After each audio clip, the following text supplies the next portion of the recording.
जय गुरु जी। गुरु जी और गुरु जी की साथ संगत को मेरा कोटि कोटि प्रणाम।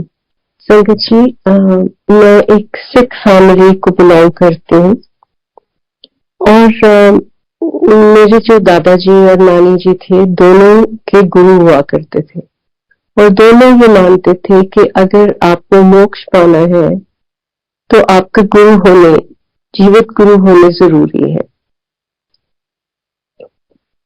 जिनसे आप नाम देख सको।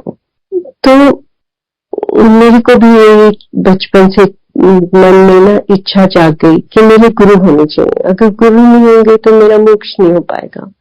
और मेरे को शुरू से ही थोड़ा सा इस तरफ रुझाव था। मैं जैसे हर बच्चे का अपना इंटरेस्ट होता है तो मुझे था थोड़ा सा। और ऐसे जब भी मैंने छुट्टियों में जाना अपने पेरेंट्स के पास से अपने नानी माँ के घर, तो वहां पे भी मुझे ये पाठ, बहुत पाठ करती थी गुरु ग्रंथ साहब का। हर रोज गुरुद्वारे जाती थी तो वो देखने को मिलता था। और जब मैं अपने दादके जाती थी और दादा दादी के पास, तो वहां भी मेरे दादाजी सुबह ही उठ के और बोलते थे चलो उठो और गुरुद्वारे, जो घर में उन्होंने गुरुद्वारा बनाया हुआ था, कि उधर चलो और मैं आपको गुरबानी सुनाता हूँ। मेरी नानी जी जो थे वो बहुत पाठ पूजा बहुत करते थे और मेरे दादाजी जो थे वो गुरु ग्रंथ साहब को ऐसे मानते थे कि जैसे वो किताब है और उसमें से सीख के और हमें उसको फॉलो करना है। और मेरे नानी जी बहुत पाठ करते थे पर उनका जो तरीका था थोड़ा सा अलग था। जैसे वो मतलब रेवरेंस के साथ बहुत उनको इज्जत दे के, और मेरे दादाजी जाते थे, पढ़ते थे और बंद करके गुरु ग्रंथ साहब को और आराम से नीचे उतर जाते थे। तो मैं जब छोटी थी तो मुझे ये दोनों चीजें बड़ी फर्क लगती थी। बट आस्ते आस्ते एडजस्टेड, मेरे को समझ आनी शुरू हुई जब मैं बड़ी हुई कि उनका अपना अपना तरीका है। बेसिकली हमें करना क्या है कि फॉलो करना है जो गुरु गानी बानी में लिखा हुआ है। तो ऐसे ही संगत जी, मैंने एक दिन अपने दादाजी को बोला कि आप मुझे नाम दिलवा दो, और वो बड़े खुश हुए, कहते ठीक है मैं आपको नाम दिलवा दे। तो वो राधा स्वामी थे। तो मेरी दादी जी ने उनको बहुत नाराज हुए उनसे और वो बोलने लगी कि नहीं, इसकी कल को कहीं शादी हो जाएगी। I was about 17 years of age then। और फिर इसके इन-लॉज अगर नहीं मानते होंगे तो इसके लिए आप दिक्कतें क्रिएट कर दोगे, मुश्किलें हो जाएंगी इसके लिए। तो मेरे मतलब नाम मिलते मिलते मुझे रह गया। वो बड़ी अपसेट अपने दादी जी से कि उन्होंने ऐसे क्यों किया। फिर शादी हो गई, शादी हुई और मेरी शादी जिस घर में हुई तो वहां भी मेरे मदर इन लॉ बहुत पाठ करते थे। आमी फैमिली थी और वो बिल्कुल, उनका ये सोच थी कि गुरु ग्रंथ साहब के अलावा कोई गुरु नहीं है, गुरु ही गुरु ग्रंथ साहब है। और अगर हम जीवित गुरु को मानते हैं तो ये सब ढोंग है। तो वहां पे मेरे को ऐसे देखने को मिला। और आपको सबको पता है जब नई नई शादी होती है, आदमी अपनी लग जाता है अपनी दुनिया में ही, उसका रुझाव हो जाता है। करते करते बच्चे हो गए तो मेरे दिमाग में हमेशा से रहता था कि मैंने नाम लेना है। और मेरे को कुछ ना कुछ ऐसे लगता था कि समथिंग इज मिसिंग। हम इस दुनिया में आए क्यों, कि हम बस खाते हैं पीते हैं, we have a life, but what is the purpose of this life. मतलब कुछ जैसे खालीपन सा मेरे अंदर हमेशा से रहता था। फिर एक टाइम आया कि मेरे फादर इन लॉ जो थे उनकी डेथ हो गई और मुझे आके और अपनी मदर इन लॉ के साथ मेरठ रहना पड़ा, बिकॉज मेरे हस्बैंड जो थे वो अकेले बेटे थे। तो ये हमारी जिम्मेवारी बन गई उनके पास रहना। तो मैं आके उनके पास रही। अब वहां पे मुझे बिल्कुल कोई काम नहीं होता था और घर में सब मतलब ऑलरेडी अरेंज था, सर्वेंट्स वगैरह सब कुछ थे। कुछ मेरा मतलब कोई मेरे ऊपर कोई बोझ नहीं था किसी तरीके का। और मैं हर रोज बड़ी बोर्ड, और मैं ये सोचा करूं कि क्या जिंदगी है, कोई मायने नहीं है जिंदगी के, बस यही दिमाग में मेरे चलते रहता था। तो ऐसे एक बार मेरे दादाजी मेरे पास मेरठ आए और हम बाहर गार्डन में बैठे हुए थे और मुझे कहते हैं कि बेटा मैंने ना तेरे भाइयों के नाम जमीन लगवा दी है और मैंने तेरे नाम पे तो कुछ भी नहीं लगवाया, तू बता मुझे क्या, तेरे को क्या मुझसे चाहिए। तो मैंने उनकी तरफ देखा और मैंने उनको बोला कि बापू जी आप कहते हो ना कि सबसे बड़ा धन गुरु होता है, तो आप प्रे करो कि मुझे गुरु मिल जाए। और उनकी आंखों में आंसू आ गए और उन्होंने आंखें बंद की और उन्होंने मेरे लिए प्रे किया। एक दिन 2 दिन रहे वो और वो चले गए। उसके बाद मेरे पेरेंट्स उस टाइम पे चंडीगढ़ में होते थे। मैं कुछ दिनों बाद बच्चों की छुट्टी हुई और मैं चंडीगढ़ आ गई। जब मैं चंडीगढ़ आई तो मेरे मदर ने मुझे बोला कि बेटा यहाँ ना बिल्कुल हमारे घर के पास ही एक गुरु महाराज आए हुए हैं, would you like to meet them. उन्होंने बताया कि मेरी जो भाभी जी हैं उनके मासी जस्टिस गिल की वाइफ, उन्होंने मम्मी को इंट्रोड्यूस किया था गुरु जी के साथ। तो मैंने बोला हाँ जी mamma I would love to go. तो शाम हुई और हमारे घर से मेरे ख्याल है गुरु जी जहाँ रह रहे थे 100 मीटर 150 मीटर की दूरी पे गुरु जी रह रहे थे। तो हम गए और जैसे ही संगत जी मैं गुरु जी के दर पे पहुंचती हूँ, गेट पे ही मुझे इतनी फ्रेग्रेंस आई कि मैं आपको बता नहीं सकती कि मेरे को ऐसे लग रहा था कि मेरी सांस बंद हो रही है, इतनी फ्रेग्रेंस थी। और मैंने सोचा पता नहीं कितनी अगरबत्तियां लगाई हुई है, मतलब इतनी तो नहीं लगानी चाहिए कि यू कांट इवन ब्रीथ, इतनी फ्रेग्रेंस। और मुझे कुछ भी नहीं पता था गुरु जी के बारे में। और जैसे मैं अंदर गई तो मैंने देखा कि गुरु जी अपने सिंहासन पर बैठे हैं और कुछ लोग इधर उधर उनके पास बैठे हैं। मेरे ख्याल 30-40 लोग होंगे मुश्किल से। और जैसे मैं गुरु जी के पास गई तो मेरे मामा ने बोला कि गुरु जी मेरी बड़ी बेटी है। तो गुरु जी मेरे को आगे से बोलते हैं मेरे तो आई। मैं क्या हाँ जी गुरु जी। फिर उन्होंने मेरे साथ कुछ बातें करी और मैं साइड में होके बैठ गई। थोड़ी देर के बाद संगत जी मैं यहाँ 2 घंटे बैठी रही और 2 घंटे मेरे आंखों से आंसू बहने बंद नहीं हुए। मुझे नहीं पता मैं क्यों रो रही थी, मेरे अंदर कोई दुख नहीं था पर मेरे आंसू बंद ही नहीं हो रहे थे। और मुझे ऐसे लग रहा था कि पता नहीं मैं कहाँ आ गई हूँ और मेरे अंदर का सारा जो गुबार है वो सब बाहर निकल आया। मैं रोती जा रही हूँ। उल्टा मुझे इतनी शर्म आ रही थी कि लोग देख के मुझे क्या सोचेंगे कि इसको क्या दुख तकलीफ है जो इतना रो रही है। तो मेरे आंसू मेरे काबू में ही नहीं थे। उसके बाद लंगर का टाइम हो गया, हमने लंगर किया और हम वापस आ गए। सुनी जी ये आपने बहुत बहुत लोगों से, in fact everyone must have told you this, कि गुरु जी के पास एक बार आप आ जाओ तो अंदर से इतनी ज्यादा तलब सी होती है कि उनके पास फिर से पहुंच जाओ, कैसे न कैसे पहुंच जाओ। तो नेक्स्ट मॉर्निंग हम उठे और मेरे को ये था कि शाम कब होगी और हम कब शाम को गुरु जी के पास जाएंगे। तो शाम आई तो हम फिर गए और जाके मैं गुरु जी के बिल्कुल सामने, मुझे याद है मैं बिल्कुल सामने गुरु जी के बैठ गई। तो उस टाइम पे संगत इतनी नहीं थी, सो यू नो आप कहीं भी बैठ सकते थे आराम से, कोई आपको नहीं बोलता था इधर बैठो या उधर बैठो, बिकॉज थोड़े से लोग होते थे। सो मैं बैठ के गुरु जी के सामने और मेरे को याद है गुरु जी ने ब्लू चोला पहना हुआ था, क्रेप का ब्लू प्रिंटेड चोला पहना हुआ था और मैं गुरु जी की तरफ देखने लग गई और देखते देखते मेरा दिमाग चलना शुरू हो गया और मेरे दिमाग में आया कि गुरु तो सफेद कपड़े पहनते हैं या ऑकर कलर के कपड़े पहनते हैं और चुपचाप बैठे होते हैं या कुछ sermon दे रहे होते हैं, पर गुरु जी तो बड़े आराम से बातें कर रहे हैं सबके साथ। और मैं ऐसे सोचते सोचते और मेरे को एकदम से दिमाग में ना सुखमनी साहब की वो तुक आई कि सात का निंदक महा हत्यारा, सात का निंदक परमेश्वर मारा। और मुझे अपने आप पे बड़ी शर्म आई कि मैं उनके दरबार में बैठ के उनके बारे में ऐसे सोच रही हूँ।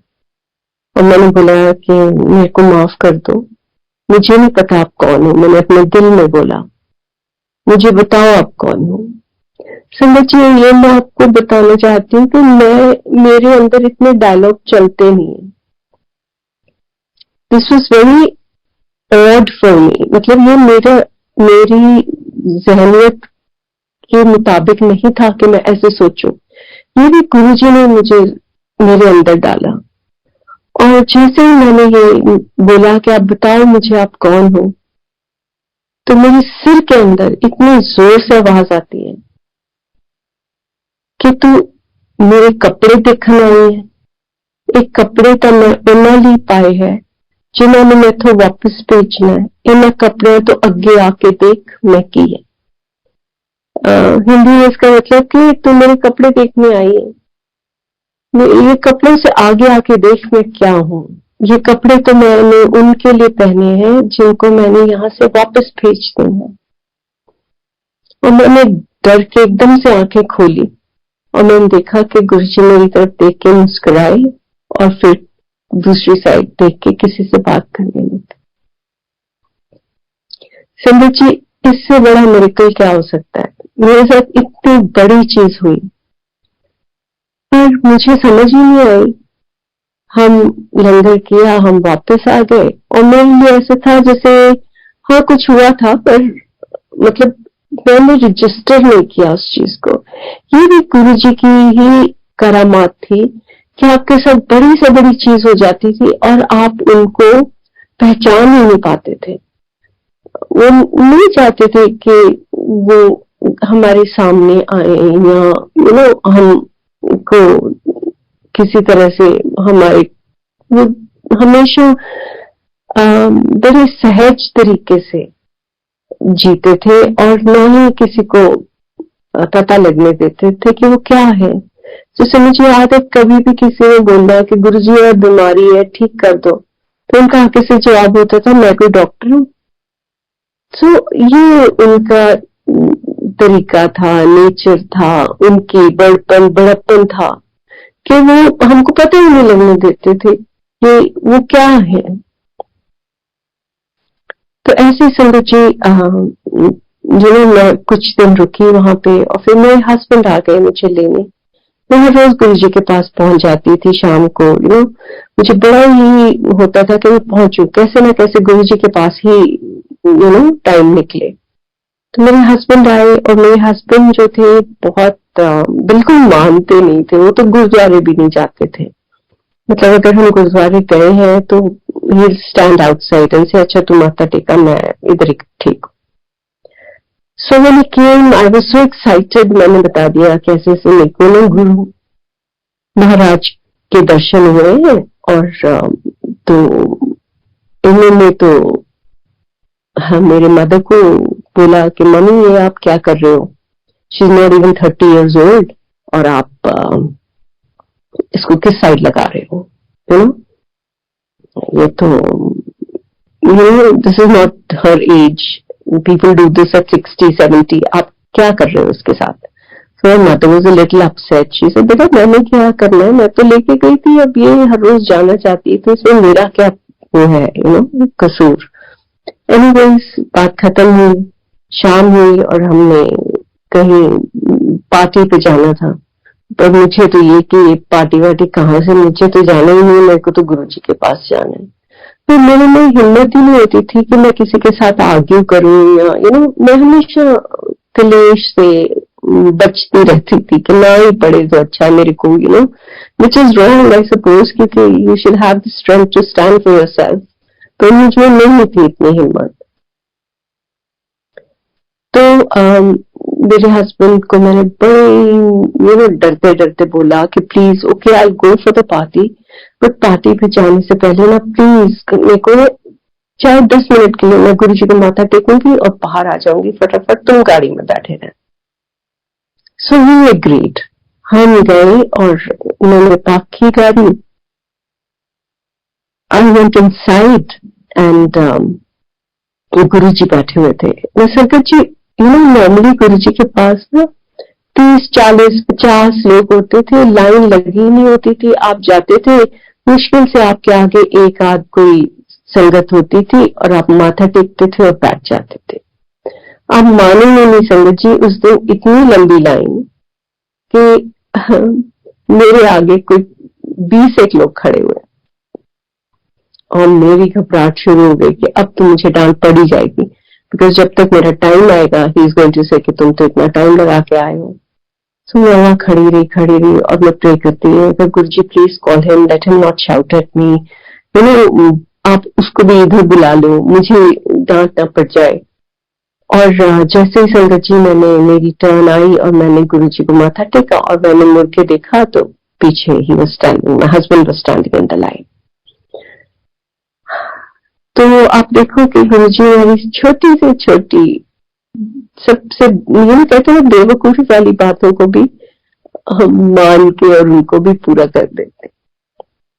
इन्होंने भी गुरु जी को देखा, ऐसे सरसा झुकाया थोड़ा सा और बैठ गए और मैं बैठी रही और सुनते रहे हम थोड़ी देर शब्द बानी। और मुझे पूरा टाइम यही फिक्र, मेरी आंखें खुली कि अभी उठना है, ऐसे ही दिमाग में चल रहा है। थोड़ी देर के बाद I looked at him and I signalled to him. तो मेरे हस्बैंड ने बोला ठीक है, हम उठ गए दोनों। मैंने गुरु जी को माथा टेका और मैं आ गई। गुरु जी ने मुझे कुछ नहीं बोला कि तू कितने जा रही है या क्यों जा रही है, कुछ नहीं। एंड हम जैसे ही बाहर आए दोनों तो मेरे हस्बैंड ने बोला तू इतनी जल्दी क्यों उठ गई, हम बैठे गए थे थोड़ी देर। सो ये था गुरु जी का कमाल बोलने, आप मेहर बोलने। उसके बाद संगत जी मैं मेरठ चली गई। अब मेरठ से दिल्ली में फिर गुरु जी जो थे एम्पायर स्टेट में आ गए। तो मेरठ से कई बार टैक्सी लेती थी अकेली और मैं एम्पायर स्टेट आ जाती थी सैटरडे को और रात अटेंड करके सत्संग और मैं फिर वापस चली जाती थी।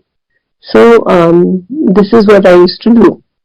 और एक मैं आपको बात बताऊं संगत जी, मुझे ना गुरु जी ने अपनी कई सारे स्वरूप दिए।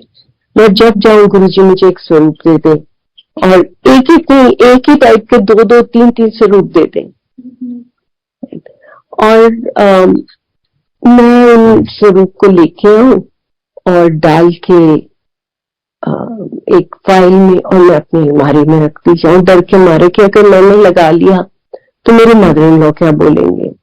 और मेरे मतलब आप सोच देखो हम लोगों की कि मेरे को याद है गुरु जी ने मुझे एक स्वरूप दिया जिसमें गुरु जी ने लाल चोला पहना हुआ है और गुरु जी ऐसे है जैसे कि वो आकाश में है। और मैं सोचूं कि ये वाला नहीं, मैं तो ना गुरु जी ने बहुत अच्छा सा दे दिया ना मैं तब लगाऊंगी, है ना, बट मेरे में हिम्मत नहीं थी। और फिर गुरु जी ने मुझे अपने काले चोले में चेक का शॉल आपने देखा होगा, वो वाले 2-3 पकड़ा दिए, मैं लाके वो भी अंदर रखती है। तो रियलाइज कि मैं डर के मारे नहीं लगा रही हूँ। तो फिर मैंने फिर भी नहीं लगाए, वो सब फाइल में रखे मैंने। और मैं जब गुरु जी के पास जाती रही और I would go and I would feel very happy. ऐसे टाइम निकलता गया और मेरे हस्बैंड की पोस्टिंग तब लेबनान में हो गई। जो मेरे हस्बैंड थे उनको पीने का बड़ा शौक था। आर्मी में सब पीते हैं, so he also used to drink and but it didn't suit him. और जब लेबनान में थे तो एक दिन मुझे कॉल आया कि ही इज नॉट वेल, उनकी तबीयत बहुत ज्यादा खराब है और उनको लिवर सिरोसिस हो गया है। तो मेरे को बुलाया गया और मैं संगत जी, तो I am from Sikh family. मेरे नानी जी पीछे से कुछ राजपूत कनेक्शन था उनका, तो मेरे को ना काफी हिंदुइज्म के बारे में भी मतलब पता था, और मेरे को शिव जी से पता नहीं क्यों बड़ा ही लगाव था, और मैं शिव जी के व्रत रखती होती थी। पर ऐसे था कि फैमिली में कोई कभी किसी ने नहीं बोला था कि तुम क्यों कर रहे हो, मत करो, कुछ नहीं। बहुत फ्रीडम थी हमें to choose and do what we wanted, कि जो भी हम करना चाहते थे किसी ने कभी रोका नहीं था। एंड स्पेशली शिवरात्रि का मैं व्रत रखती थी, तो जिस दिन मैं घर से चली उस दिन शिवरात्रि थी।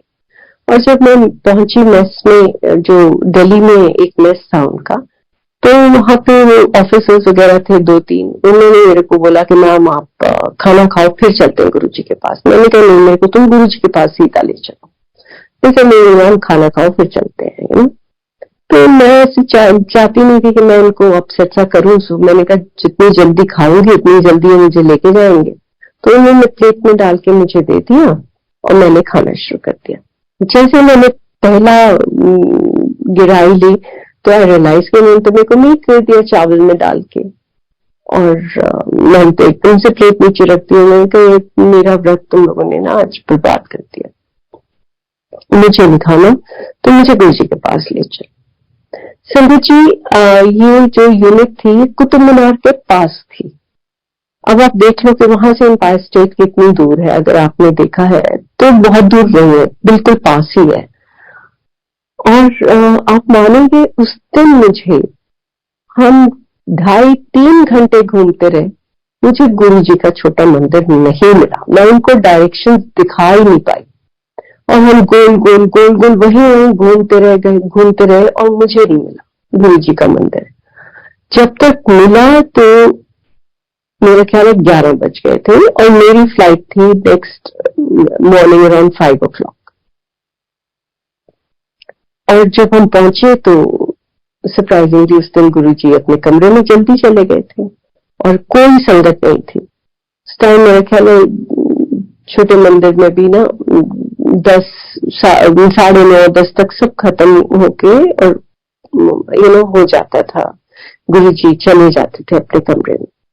तो जैसे मैंने जाके दरवाजा खटखटाया, दरवाजा भी बंद हो गया था, तो सुदामा बाहर आए। सुदामा ने, मैंने कहा सुदामा मेरे को गुरु जी से मिलना है। तो उन्होंने मेरे को बोला कि बहन जी गुरु जी तो अपने कमरे में चले गए, अपनी मेडिटेशन में चले गए। मैं तो सुदामा आप कुछ भी करो, मेरे को गुरु जी को मिलके ही जाना, मैं ऐसे नहीं जा सकती।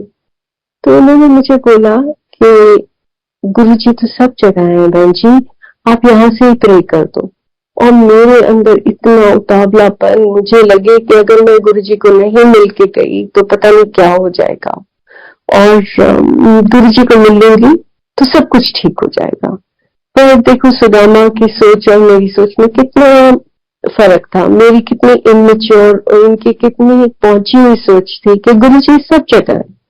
और मुझे ये था कि जब तक मैं गुरु जी के दर्शन नहीं करूंगी तो और गुरु जी को बताऊंगी नहीं तो कुछ हो नहीं पाएगा। Anyway, मेरी इंसिस्टिंग से कुछ हुआ नहीं, मतलब मैं और बोल नहीं सकी उनको। जब उन्होंने मुझे ये बात बोली तो मैंने वहीं पर माथा टेका और रोते रोते मैं वापस चली गई। और जब मैं लंदन पहुंची तो मेरे हस्बैंड की तबीयत बहुत ज्यादा खराब थी। मेरे को डॉक्टर्स ने बोला कि he will not last more than 3 months, and liver उनका बिल्कुल पैकअप हो गया है, उनको लिवर ट्रांसप्लांट की जरूरत है। ये 2000 की बात है। उन दिनों में लिवर ट्रांसप्लांट इंडिया में नहीं होता था, यूएस, इंग्लैंड ऐसी कंट्रीज में होता था, और उधर भी 2-2 साल की वेटिंग लिस्ट थी। सो कोई चांस ही नहीं था कि कुछ हो सकता। एनीवेज, वहां से मैं उन दिनों ये उनके बीमार होने से पहले ही पता नहीं क्यों मेरा ख्याल है ये परमात्मा ही आपको उस तरफ लगा देता है।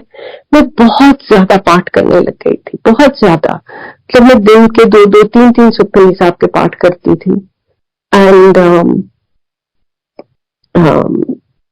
मैं वहां बैठ के उनके कमरे में और पाठ करती रही। मैंने बहुत पाठ किया उन दिनों में, और यहाँ तक कि all the time I was remembering Guruji की, गुरुजी कुछ कर दो, गुरुजी कुछ कर दो, गुरुजी। मेरे को बहुत ज्यादा अटैचमेंट थी, लगाव था अपने हस्बैंड के साथ। तो मेरे को लगता था कि मेरी तो जिंदगी खत्म हो जाएगी, अगर if something happens to him. मतलब नेगेटिव सोच भी बहुत ज्यादा थी।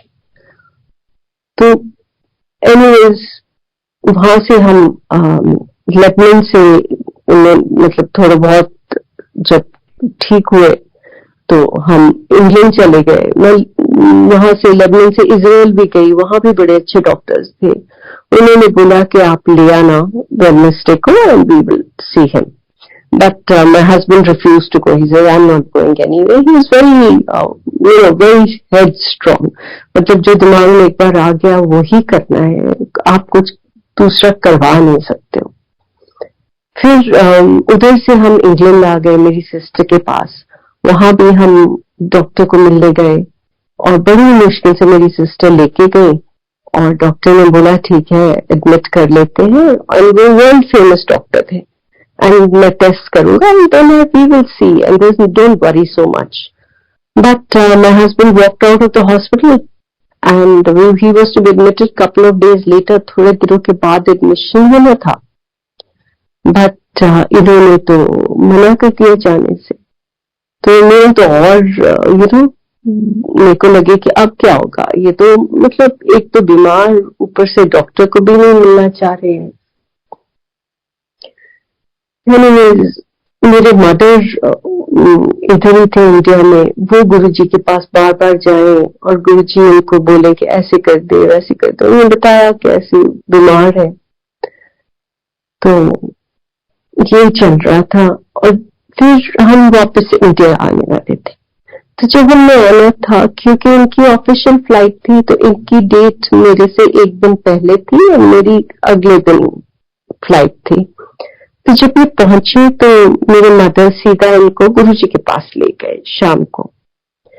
तो पहली बात तो he didn't want to go, फिर बिकॉज मदर इन लॉ थी तो बात माननी पड़ी, चले गए। फिर मेरी मदर ने मुझे बताया कि जितनी देर हम वहां बैठे रहे, पीछे बैठ के, और ये गुरुजी को उल्टा सीधा ही बोलते रहे कि ये क्या कर ले गए, यहाँ इंडिया में तो एक ईंट उठाओ तो नीचे से गुरु निकल आता है, ये क्या करेंगे, what is he capable of doing, है ना। ऐसे ही ढोल चल रहा है सब जगह, ये वो, मतलब जो कुछ उल्टा सीधा आदमी बोल सकता है ना, इन्होंने बोला। गुरुजी ने बोला लंगर करने को, तो ये उठ के बाहर चले गए, लंगर भी नहीं किया। मेरे मदर फिर पकड़ के लाए और थोड़ा सा लंगर किया। And he said I am so tired mummy and you are troubling me, मेरी तबीयत ठीक नहीं है और आप मेरे को यहाँ पकड़ के ले आए हो। मतलब ऐसे चलता रहा। बेसिकली मैं आपको बता दूं कि उनका एटीट्यूड क्या था। अगले दिन मैं आई तो मैं गुरुजी के पास गई, और संगत जी हर एक का हमारा ना गुरुजी के साथ अलग ही रिश्ता होता है। मैं देखती थी कि दीपिंदर आंटी और कई और लोग ना गुरुजी के पास जब बात करते थे, हंस हंस के उनको हाथ को पकड़ के बड़े प्यार से उनसे बात कर लेते थे। और मैं गुरुजी से हमेशा लाइक डरते डरते बात करती थी। जो गुरुजी ने पूछ लिया उसका जवाब दे दिया, नहीं तो माथा टेका और चुप करके बैठ गए। तो मेरा बड़ा मन करता था कि जैसे ये लोग करते हैं ना, किसी दिन मेरे में भी इतनी हिम्मत हो कि मैं गुरुजी के साथ ऐसे बात कर सकूं।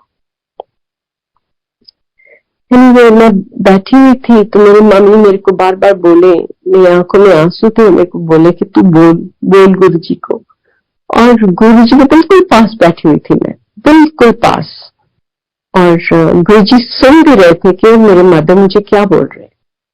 और गुरुजी ने मेरी तरफ देखा और मेरे में थोड़ी सी हिम्मत आई और मैंने आगे होके बोला, मैं कहा गुरुजी ठीक कर दो, मतलब मेरे मुंह से सिर्फ इतना ही निकला कि गुरुजी ठीक कर दो।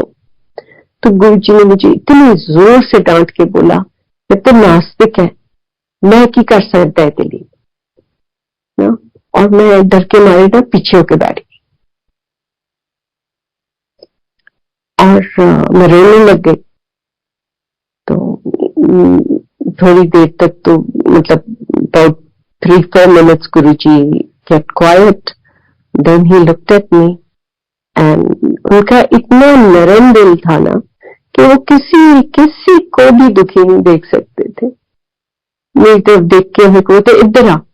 मैं उनके पास गई तो उन्होंने मुझे कुछ बोला कि ऐसे कर ऐसे कर। अच्छा जी। एंड मैंने किया। सिंस यूनिट दिल्ली में थी तो हम दिल्ली में ही रह रहे थे और मतलब मैं उनको छोड़ के मेरठ नहीं गई, दिल्ली में उनके साथ थी। तो मैं हर रोज गुरुजी के पास शाम को पहुंच जाती थी।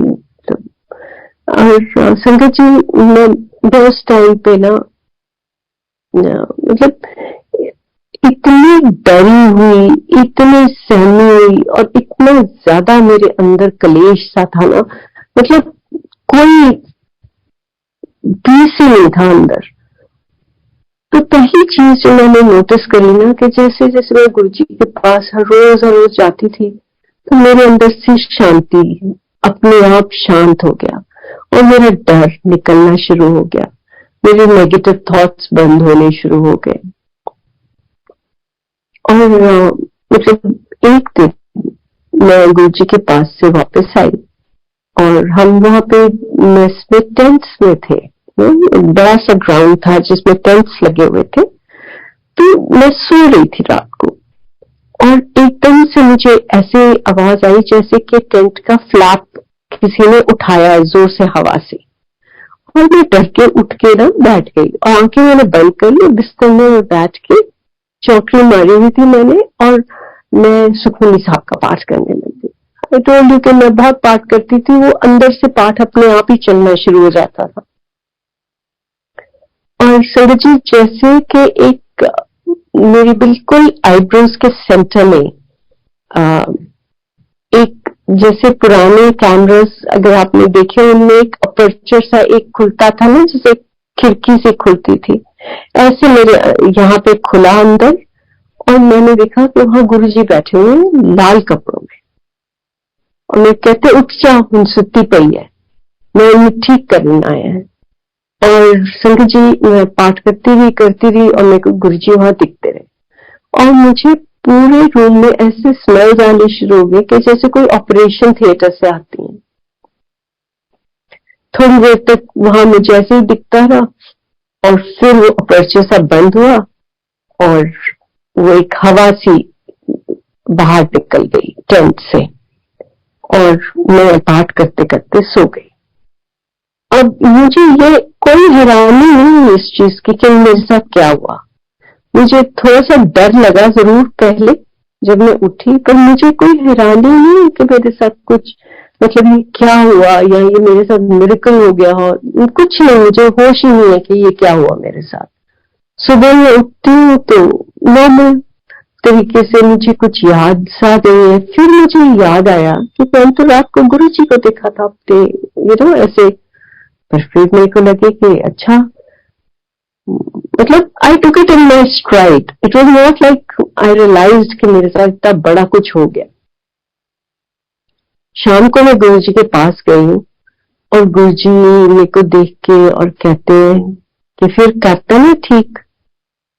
संगत जी दैट्स व्हेन आई रियलाइज्ड कि ओह माय गॉड, ये तो गुरुजी सच में आके और उनको ठीक करके गए। तो संगत जी एट द सेम टाइम मैंने गुरुजी के नेल्स की तरफ देखा और गुरुजी के नेल्स ब्लू थे। उस वक्त मुझे ये रियलाइजेशन हुई कि मैंने अपने स्वार्थ के कारण अपने गुरु को कितना बड़ा दुख दिया है। और मैंने मन में सोचा कि मैं गुरुजी आपसे कभी कुछ नहीं मांगूंगी। नॉट दैट मतलब ये नहीं कि मैंने नहीं मांगा, मांग तो हम हमारे अंदर इतनी भरी हुई है कि जब हमको दुख होता है तो हमारे मुंह से अपने आप ही निकल जाती है, ना चाहते हुए भी निकल जाती है। तो मेरी कोशिश हमेशा से यही रही कि मैं ना ही मांगू गुरु जी से, क्योंकि मुझे ये रियलाइज हो गया कि गुरु जी हमारे दुख अपने ऊपर लेते हैं। संगत जी, मेरे हस्बैंड के जो टेस्ट थे, ये लिवर के टेस्ट होते हैं, वो बहुत ज्यादा मतलब अटपटे थे, इतने गलत कि आप सोच भी नहीं सकते कि कई बार मतलब अगर डॉक्टर देखते भी थे तो उनको लगता था कि how is this man surviving, इतने बुरे हाल थे। तो वो आस्ते आस्ते सब ठीक होने शुरू हो गए and he started to become better. और जैसे ही थोड़ा ठीक होने शुरू हुए तो उन्होंने फिर पीना शुरू कर दिया। तो मेरे लिए तो फिर बहुत ज्यादा इमोशनल स्ट्रेन एंड स्ट्रेस। और जब भी मैं गुरु जी के पास जाऊं तो मैं हाथ जोड़ के उनसे एक ही मेरी अरदास होती थी शुरू से कि गुरु जी लाल जी को मेरा मीत बना दो, बिकॉज ही इट्स नॉट ही मेरे जो हस्बैंड थे वो बहुत ज्यादा he is a very good human being, बहुत अच्छे ह्यूमन बीइंग थे, पर वो अपने मतलब आर्मी के उसमें खुश दैट मैचो इमेज जो थी वो था कि अपने मस्त दुनिया में। तो मुझे लगता था कि ही is not a family man, he is not bothered about the family के बारे में कोई परवाह ही नहीं। एनीवे, मैं हमेशा ये बोलती थी कि गुरु जी लाल जी को मेरा मीत बना दो अपने मन के अंदर। और संगत जी, मेरे गुरु जी का डायलॉग स्टैंडर्ड डायलॉग था, मैं मन में बोलूंगी गुरु जी लाल जी को मेरा मीत बना दो, और गुरु जी अपना मुंह खोल के मुझे बोलेंगे मान मित। और मैं हमेशा यही गुरु जी से सुन के आती थी। और दूसरा फिर गुरु जी ने मुझे पूछना की हाल है मानदा, एंड आई वुड से ठीक है Guru ji, and he would say पी रहे, एंड आई वुड से हाँ जी गुरु जी, एंड ही वुड से पीन दे। मतलब मेरा दिल करता था कि बोलूं गुरु जी कैसे पीने दूं, आप बंद करा दो, बट मैंने कभी नहीं बोला, क्योंकि मुझे लगता था कि नहीं, अब मैं कुछ इससे ऊपर मैं नहीं बोल सकती। बस ऐसे ही टाइम निकलता गया संगत जी। और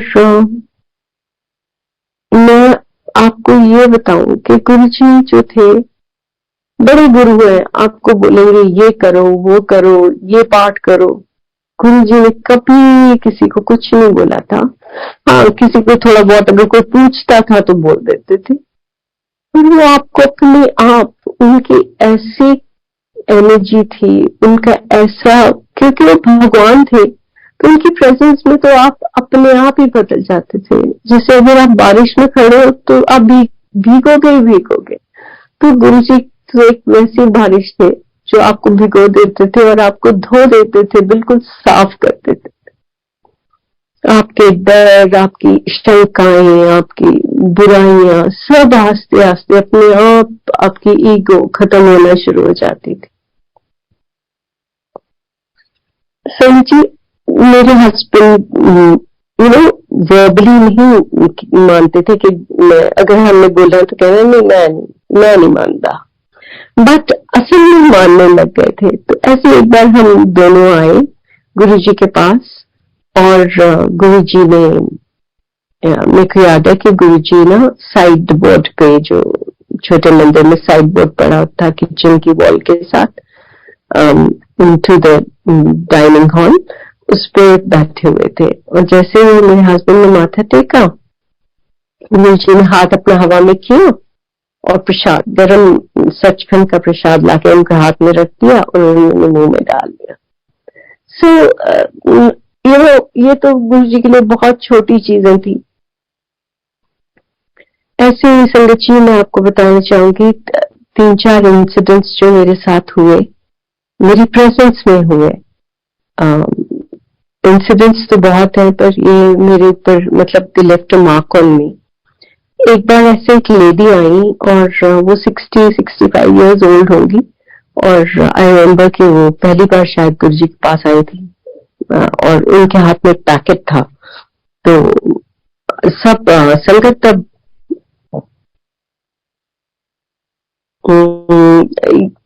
लंगर शुरू हो गया था। लंगर खा के कुछ लोग बाहर हाथ धो रहे थे, कुछ खा रहे थे। तो गुरु जी के पास बैठी and I was sitting there only. तो उन्होंने आके और गुरु जी की आगे होके कुछ बोला, तो गुरु जी भी आगे होके सुनने लगे। और एकदम से मैंने देखा कि गुरु जी को बड़ा गुस्सा आया और गुरु जी ने जोर से उस पैकेट को पांव मारा और बोलते कि तुम मैंने पैसे देना है। और जैसे ही गुरु जी ने ये बोला, जितने स्वरूप लगे थे गुरु जी के, उन सब में से अमृत की वर्षा होनी शुरू हो गई और सबके ऊपर ऐसे अमृत गिरना शुरू हो गया जैसे शादियों में ऊपर से आपके वो बौछार सी नहीं करते हैं, वो कुछ गुलाब जल से के ऐसे इतने ज्यादा छींटे सब पे पड़े और पता नहीं वो कहाँ से आ रहे थे। एंड वी रियलाइज कि ये क्या हो रहा है। तो सब जगह से अमृत गिरना शुरू हो गया।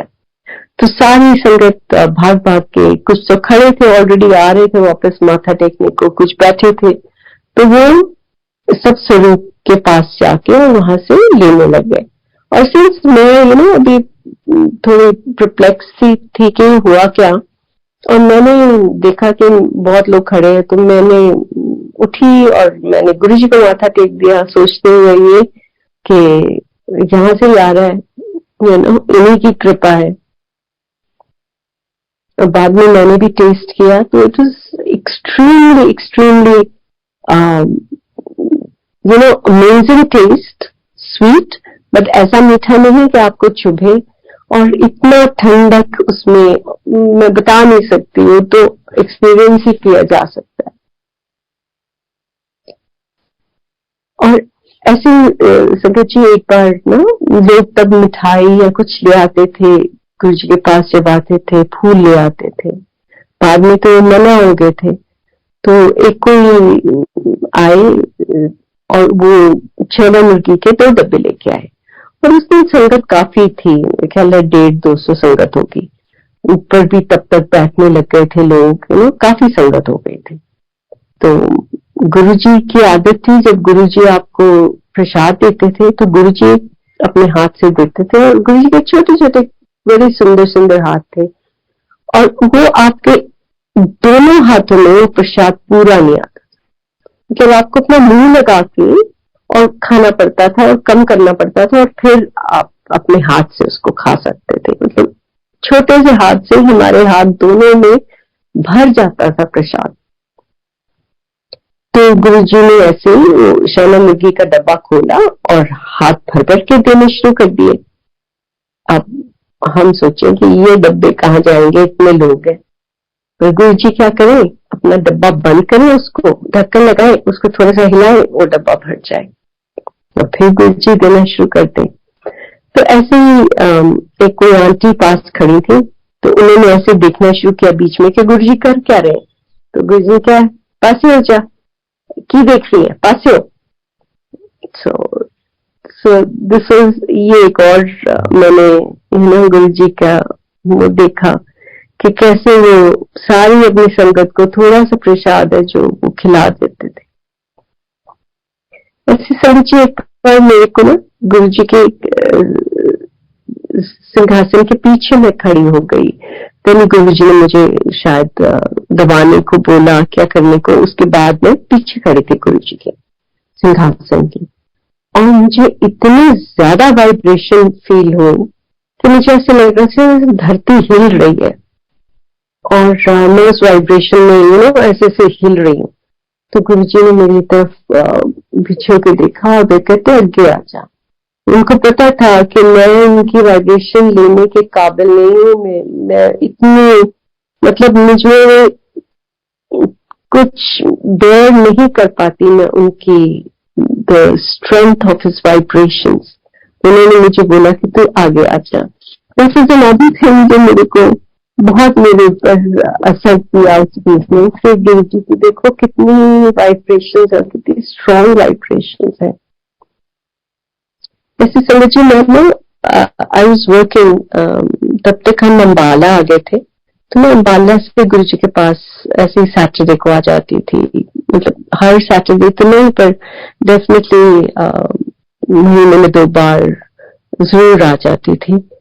तो जब मैं अम्बाला में थी तो मेरे जितने कोलीग्स थे उनको मैंने गुरु जी के बारे में बताना शुरू कर दिया, और ऐसे ही हम लोग एक बार जब अपने वर्क प्लेस में थे, मुझे वहां पे भी गुरु जी की इतनी फ्रेग्रेंस आई और मैंने उनको बताया, देखो आपको फ्रेग्रेंस आ रही है, ये गुरु जी की फ्रेग्रेंस है। देखो उनको भी गुरु जी की फ्रेग्रेंस आई। उसके बाद उनमें भी बड़ी इच्छा जागी कि हमको भी गुरु जी को मिलना है। So they said ma'am please take us to your guru. तो हमने डिसाइड किया और ऐसे ही 2-3 हम वैन्स लेके and we came to Guru ji, you know. And जब हम पहुंचे तो एक लड़की ऐसी थी उनमें से जो बड़ी दुखी थी, मतलब उसके हस्बैंड के साथ बहुत ज्यादा इन लॉज एंड हस्बैंड का प्रॉब्लम चल रही थी, और मैं उसको बार बार बोलती थी तो why are you stuck here, आप जाओ अपने पेरेंट्स के पास, यू नो। हर रोज पुलिस की ये कहीं कुछ हो रहा था घर में जो बिल्कुल भी मतलब होना नहीं चाहिए, बट वो उससे निकल ही नहीं पा रही थी। तो मैंने उसको बोला, मैंने कहा कि आप ना गुरु जी को अपनी प्रॉब्लम बताना और जरूर गुरु जी मेहर करेंगे आप पे। वो साईं बाबा की बहुत भक्त थी। तो जब हम पहुंचे वहां पे और मैंने माथा टेका तो गुरु जी मेरे को बोलते हैं फिर आज ट्रक भर के ले आई, और मैं नॉर्मल जैसे हाँ जी गुरु जी, मैं बैठ गई। और इस लड़की ने माथा टेका और गुरु जी इसको आगे से बोलते हैं मांग की मांगती है, और संगत जी इसका मुंह ही नहीं खुला। ये गुरु जी के बिल्कुल पास बैठ गई और चुप करके इसने आंखें बंद कर ली। दूसरे सब से गुरु जी ने मतलब बात करी, उन्होंने जो बोला गुरु जी ने यू नो सुना, मतलब हर एक की ऑब्वियसली मांगे थी, इच्छाएं थी जो भी, पर इस लड़की ने कुछ नहीं बोला। और मुझे इतना लग रहा था कि ये क्यों नहीं बोल रही है। फिर जब हम लंगर करके बाहर आए तो मैंने इसको बोला, मैंने कहा आपने क्यों नहीं बोला गुरु जी से कुछ। तो मेरे को बोलती मैम मुझे गुरु जी दिखे ही नहीं, मुझे तो वहां साईं बाबा बैठे दिख रहे थे। सो गुरु जी आपको उस रूप में दर्शन देते थे जिसमें आपका बिलीफ था। तो उनका बड़प्पन देखो आपको कि वो उसी रूप में आपके सामने आ जाते थे। सो एक बार ऐसे संगत जी मेरे माता ने गुरु जी को, उनको पता था कि गुरु जी को साग और मक्की की रोटी बहुत पसंद है, तो वो मेरे को बोलते होते थे हमेशा कि तेरी मेड बड़ी अच्छे मक्की की रोटियां बनाती, बेटा तू मक्की की रोटियां बनवा और मैं चंडीगढ़ से साग बनवा के लाती हूँ and then we'll take it to Guru ji. तो हम ऐसे एक बार साग और मक्की की रोटी गुरु जी के पास लेके आए।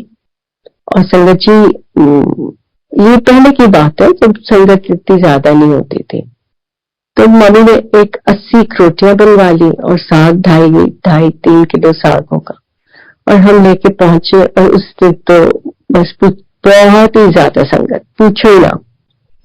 तो अब मम्मी को शर्म सी आई कि अब मैं क्या करूं, यू नो। तो गुरु जी बोलते हैं कि भाई पंजाब तो साग आया है, तो मक्की की रोटियां है, खिलाओ सबने। और मेरी माता को ये लगे कि अब तो बहुत गलत हो गया, मैं इतना कम लेके आई हूँ, ये तो पूरा ही नहीं पड़ना किसी को। बट संगत जी गुरु जी की मेहर होती है ना, वो तो आपकी जो आपकी छोटी से छोटी तुच्छ से तुच्छ जो आप अर्पण करते हो उनको, वो उसको इतने प्यार से लेते हैं, एक्सेप्ट करते हैं। समझिए आप मानेंगे नहीं, सबको 2-2 रोटियां और जिसको और चाहिए थी उसको और भी दी गई और वो खत्म ही नहीं हुई और साग भी पूरा आ गया। और यू नो ये थे गुरु जी कि वो आपकी छोटी से छोटी इच्छा को अपने सर माथे पे रखते थे।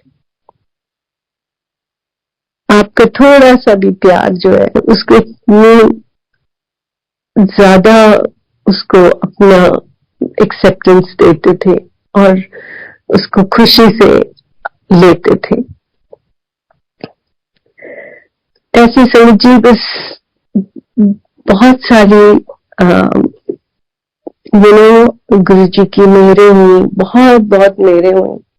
चूंकि आदमी बोल क्या क्या बताए, कुछ हम लोग को दिखती है और कुछ हमें दिखती नहीं है। वो हमारे इतने दुख अपने ऊपर ले लेते हैं बिना बताए और हमें पता भी नहीं चलता। तो मैं जब गुरु जी का पता चला कि गुरु जी ने अपना चोला छोड़ दिया है, संगत जी पता नहीं मुझे क्या हुआ कि मुझे बिल्कुल ही रोना नहीं आया। मुझे ऐसे लगता था कि नहीं, गुरु जी तो कहीं नहीं गए, गुरु जी तो यही है। और मुझे याद है कि हम वहां सामने गुरु जी के बैठे हैं और गुरु जी का वहां पे ये देह पड़ी हुई है और मेरे को रोना ही नहीं आ रहा है। इतनी संगत रो रही है, कई कुछ हो रहा है वहां पे, and I am just looking at him and thinking that he is not gone anywhere and how can he go. पर हमेशा मन में यही बात आती थी कि वी आर सो लकी कि हमारे इतने यंग गुरु हैं कि चलो हमारी जिंदगी तो निकल ही जाएगी, बट कुछ पता नहीं होता ना। देखो गुरुजी कितने जल्दी हमें छोड़ के और चले गए। समझिए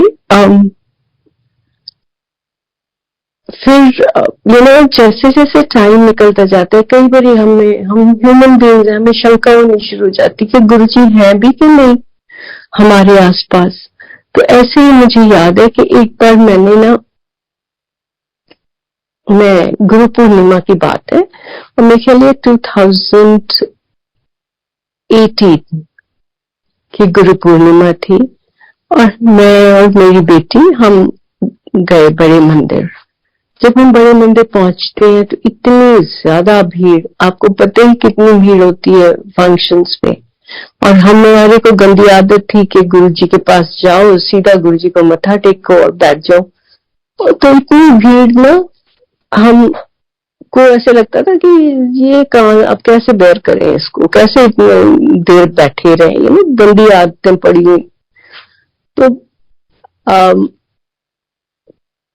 काफी देर वेट करना पड़ा, कभी एक पंडाल में फिर दूसरे में, फिर वहां से निकल के आगे आए, माथा टेका और जैसे ही अंदर आए तो ऑब्वियसली वो जो सेवक थे उन्होंने बोला शुरू कर दिया, जल्दी करो आंटी, जल्दी करो आंटी, कोई खड़ा ही ना होने दे, मतलब there is a line which is passing by और आप माथा भी नहीं टेक पा रहे हो। तो मेरी तो आंखों में आंसू आ गए और मैंने कहा गुरुजी मैं थोड़े कोल नहीं आ सकती, मैंने तो इतने थोड़े कोल कोई खड़ा भी नहीं होने देता ना, ऐसे कि आपके पास मुझे कोई खड़ा भी नहीं होने दे रहा है, मैं आपके पास क्या हूँ, आप ही अब मेरे पास आया करो, मैं नहीं आ सकती यहाँ। संगीत जी मैं बाहर निकलती हूँ और वहां पे एक सेवक अंकल मेरे को बोलते हैं, आंटी आपने अंदर बैठना है?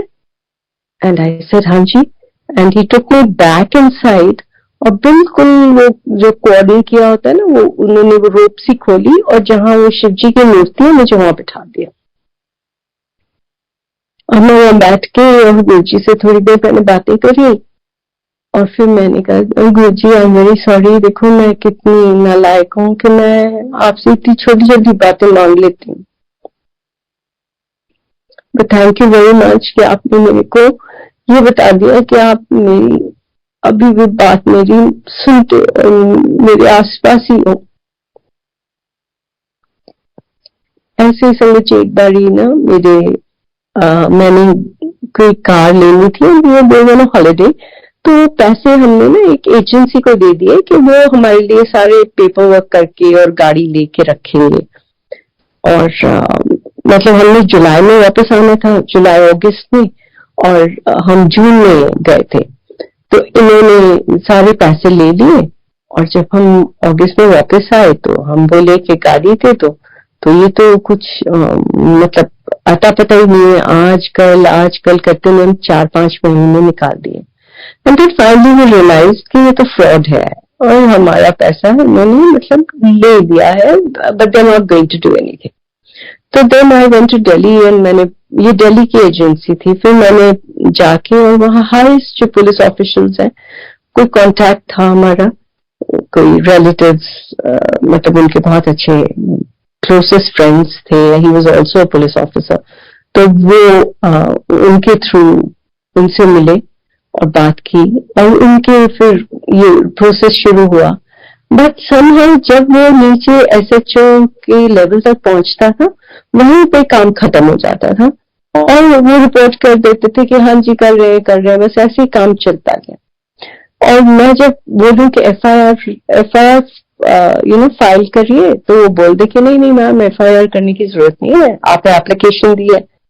तो मुझे समझ आ गई कि ये कुछ सही सा नहीं चल रहा है, there is something weird going on here. तो मैंने एफआईआर फाइल कर दी और फाइनली डिसाइड कर लिया कि इट्स ओके, क्योंकि जो आई एम सॉरी टू से लग रहा था कि जैसे पुलिस की उनको सपोर्ट है उस एजेंसी को। तो उसके बाद मैं भूल गई, मैंने कहा चलो ठीक है, जो मंजूर होएगा परमात्मा को, पैसा ही है, ठीक है कोई बात नहीं, अब क्या कर सकते हैं, गलती हो गई।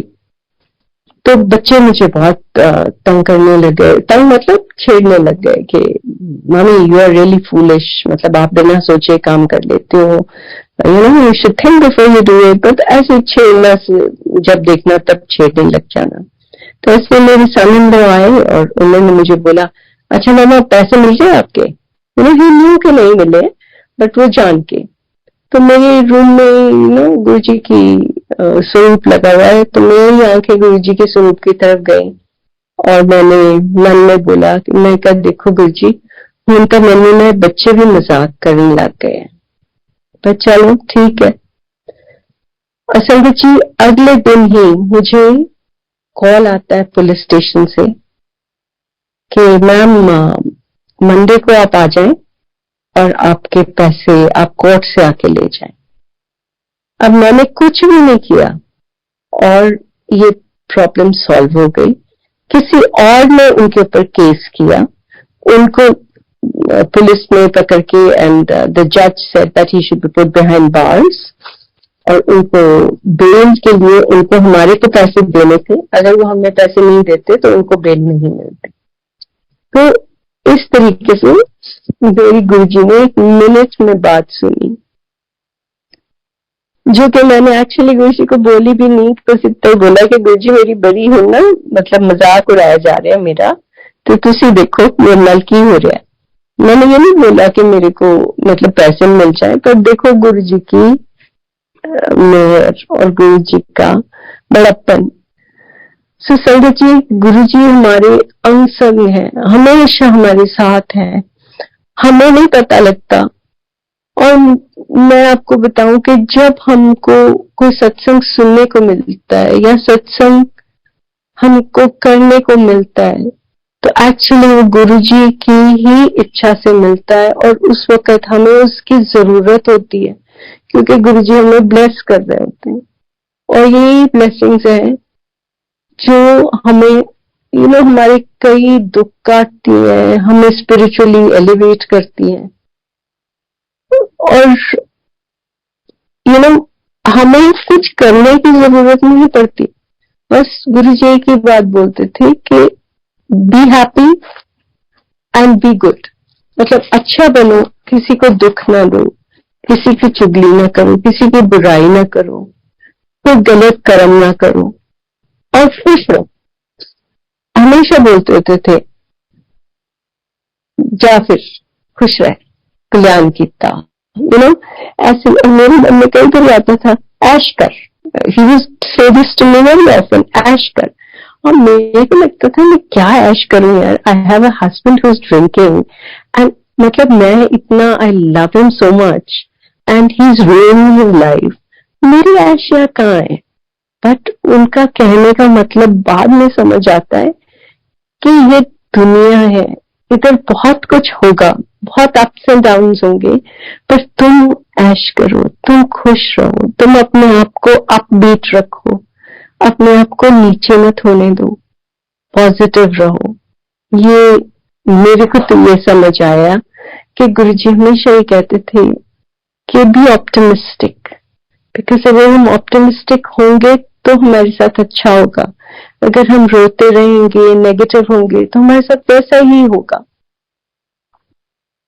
सो संगत जी, आप गुरु जी से जुड़े हुए हैं, गुरु जी की आप पे बहुत बहुत मेहर है। कुछ दिखती है, कुछ नहीं दिखती, बट एक बात याद रखें, गुरु जी आपके अंग संग हैं, 24 घंटे आपके अंग संग हैं। एक बार आप गुरु जी के साथ जुड़ गए हो तो आपकी बाजू गुरु जी ने पकड़ लिए। अब जल्दी आहिस्ता जैसे भी गुरु जी हमें पार लगाएंगे ही लगाएंगे। जय गुरु जी। थैंक यू संगत जी कि आपने मुझे मौका दिया। थैंक यू विक्रम जी, आपने मुझे इस प्लेटफॉर्म पर बुलाया और मेरे को और संगत को गुरु जी की ब्लेसिंग्स का लेने की काबिल बनाया। Thank you very very much. बहुत बहुत मेहरबानी। शुक्राना मालिक तेरा, सब तुम मेहर रखे। Thank you, thank you. जय गुरु जी।